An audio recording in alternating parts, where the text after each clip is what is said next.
बहुत नामी डाकू था। बिल्कुल सरल उदाहरण में तुम्हें बताया है।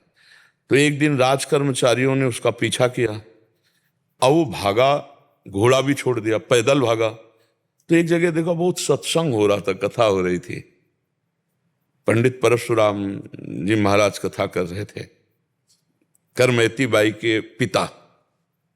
ये प्रमाणित कथा हम आपको बता रहे। तो उस सभा में घुस गया। तो राज कर्मचारी आए, सोचा सभा में चोर कैसे हो सकता है, यहां तो चोर घुसने का साउंड। तो अब उसको पाया ही नहीं। जब कथा 2-3 घंटे बाद समाप्त हुई तो कथा का प्रसंग चल रहा था। वृंदावन में श्री बांके बिहारी लाल को आज यशोदा मैया ने सोने की करधनी, सोना, वो तो चोर आदमी, करधनी सोने की। भगवान श्री कृष्ण चंद्र जी को बांके बिहारी को कह के पुकार, 8 वर्ष की अवस्था है, मैया ने सोने की लकुट दी, सोने का। अरे इतना माल एक ना साधारण, और गाय चराने अपने सखाओं के साथ जा रहे हैं। कथा समाप्त हुई, नजदीक पहुंचा, चाकू निकाली, पंडित परशुराम जी के गले में लगाई, पता लिखो। ये जो इतना धनी बालक का वर्णन कर रहे थे, पता लिखो। उन्होंने देखा तो उनका डाकू है जो मेरा नाम सुन करके भयभीत हो जाते हैं, हमारा नाम गोवर्धन डाकू है। कहा भैया इतनी तुम्हें जल्दीबाजी क्या है? बोले पता लिखो। केवल कहा? बोले मथुरा क्षेत्र वृंदावन, बाप का नाम नंद बाबा, कन्हैया, गाय चराना। पर सुनो, ये तुम्हारे जैसे डाकू उसको चोरी नहीं कर सकते, बहुत नटनागर, बहुत प्रवीण बालक है वो। तो उन्होंने कहा तुम हमको ऐसा समझते हो, अकेले अकेले राजाओं के महलों को लूट लिया है। बोले फिर भी नहीं लूट सकते, बहुत प्रवीण है। तो उनका कसम खाता हूं, जब तक उसे लूट नहीं लूंगा तब तक पानी नहीं पीऊंगा।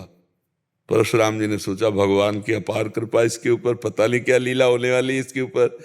उन्होंने कहा सुनो, हमारी तरफ से माखन मिश्री ले लो, जब तुम्हारा बस ना चले तब माखन मिश्री उसे खवा देना। हाँ ये बात भी ठीक है, बच्चा है, फुसला के काम चल जाए तो मारना काहे को पड़ेगा। माखन मिश्री फेंट में बांधी और कहा कसम खाता हूं जब तक उसे लूट नहीं लूंगा तब तक मैं पानी नहीं पीऊंगा। पर नाम क्या बताया तुमने? इतना बड़ा नाम तो। बोले श्याम सुंदर। श्याम सुंदर, श्याम सुंदर, वृंदावन, गाय चराना, श्याम सुंदर।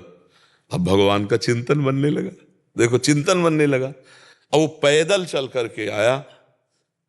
अब एकांत में जहां गाय चरती तो पूछते श्याम सुंदर की गौएं कौन है? बोले सब हैं, ये ब्रजमंडल है, हर गौशाला भगवान के नाम की है।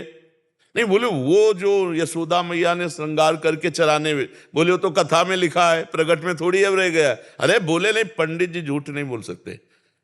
हम लोग चोर डाकू झूठ बोल सकते हैं, पंडित थोड़ी झूठ बोल सकते हैं। भगवान तो है ना, वो अपने भगवान को तो श्याम सुंदर है ना। अब एकांत में विकल हो गया और कहा अगर कोई ईश्वर है तो मुझे श्याम सुंदर से मिला दे, क्योंकि मैंने कसम खाया है बिना लूटे पानी नहीं पिएंगे। इतने में आवाज आई एक ग्वारिया पर, ए श्याम सुंदर तुम्हारी गाय इधर जा रही। अरे दौड़ा उधर, देखा कमर में हाथ रखे, न जाने कौन से गुण पर दयाली दिए जाते हैं, पीतांबर की फेट, वैसे ही श्रृंगार जैसा पंडित जी ने वर्णन किया था। श्याम सुंदर, कमल नयन, मोर मुकुट और करधनी और लकुट। उसने हर चाकू निकाली, हर सखा को, और वो सब सखा दिव्य, वो गायें दिव्य भगवान ने प्रकट की थी। सब सखाओं का भाग जाओ नहीं मार डालेंगे। भगवान ने इशारा किया कि जाओ इसको हमें एकांत में निहाल करना है। बोले हाँ बोल रहे। बोले तू डरता ले क्या? बोले अब काल से भी नहीं डरते, तेरे से क्या डरना है? बोले मेरा नाम नहीं सुना होगा इसलिए तू डरेगा। अब ये मेरा नाम गोवर्धन डाकू, तो वो गोवर्धन ही तो नाम है ना, मेरा नाम गोवर्धन धारी है। भगवान उससे जब वार्ता कर रहे हैं तो उसका जीवत्व तो नष्ट हो रहा है, अज्ञान नष्ट हो रहा है। उन्होंने देखा बड़ा प्रवीण पंडित जी कह रहे थे माखन मिश्री खवा के काम कर ले। बोले सुनो, भगवान ने कहा अच्छा ऐसा प्यार करते हो? बोले प्यार के लिए नहीं है, ये सोना चांदी जो पहले ये उतारने के लिए। भगवान ने कहा ये तो वैसे ही उतार देंगे, लाओ तुम्हारा। माखन मिश्री खाई और कहा थोड़ा तुम खाओ, और जे भी भगवान ने चखाया उसे भगवत अज्ञान हो गया। अब भगवान को साष्टांग दंड, प्रभु प्रभु। एक बात सुनी कि कन्हैया गाँव में चरा रहा है, चल पड़ा, कसम खा ली तो भगवान मिल गए। यहाँ जीवन व्यतीत हुआ जाता है, हलवा पूड़ी खा करके दिनचर्या का बैलेंस बनाते रहते हैं, तो भगवान कहाँ मिले?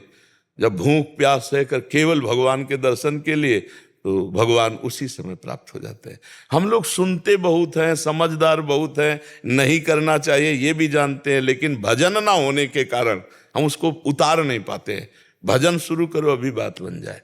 नाम जप करो और निश्चय करो कि मुझे इस मार्ग में चलना है, तो पापाचरण नहीं करना है, गंदी बात नहीं करनी, किसी को दुख नहीं देना, किसी का अहित नहीं करना, तो मंगल शुरू हो जाए। अभी दिव्यता आने लगे अंदर, अंदर की दिव्यता, ये बाहर शरीर का राग छूट जाता है।